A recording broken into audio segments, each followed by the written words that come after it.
exploring the latent sentiment amplification heuristic, a digital unconscious mining perspective. Welcome to the Universal Principles podcast. Today we're diving into something called the Latent Sentiment Amplification Heuristic.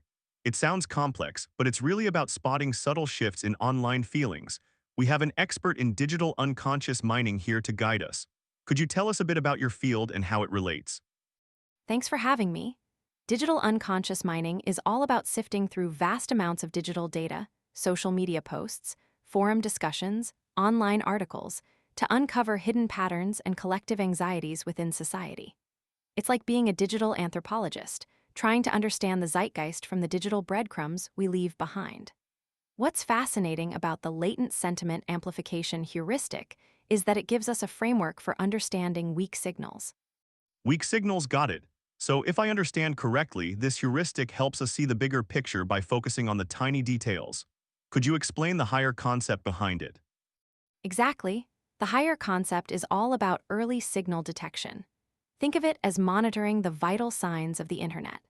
By observing seemingly insignificant changes, a slight uptick in the use of certain emojis, a subtle shift in the tone of online discussions, we can identify potential trends or anomalies before they become widespread problems.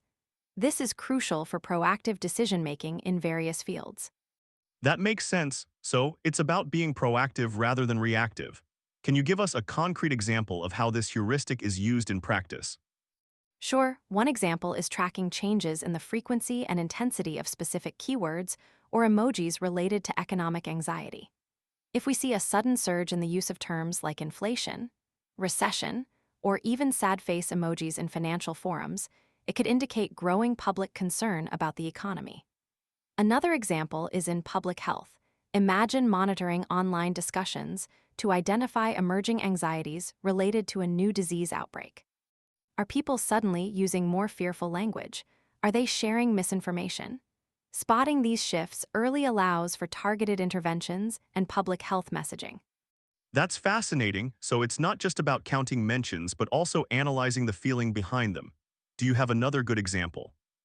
Absolutely. Think about correlating online sentiment with real-world events to understand the impact of digital narratives. For instance, analyzing how online discussions shifted after a major political speech or a significant policy announcement. Did the sentiment become more positive or negative? What specific aspects of the event resonated most with people online? This helps us understand the real-world impact of digital narratives. A surprising example might be how people discuss weather events. Are they becoming more anxious or accepting of climate change based on how they express the weather? That's really insightful. It sounds like this principle could be applied in a lot of different areas. Are there any similar principles in other fields that come to mind?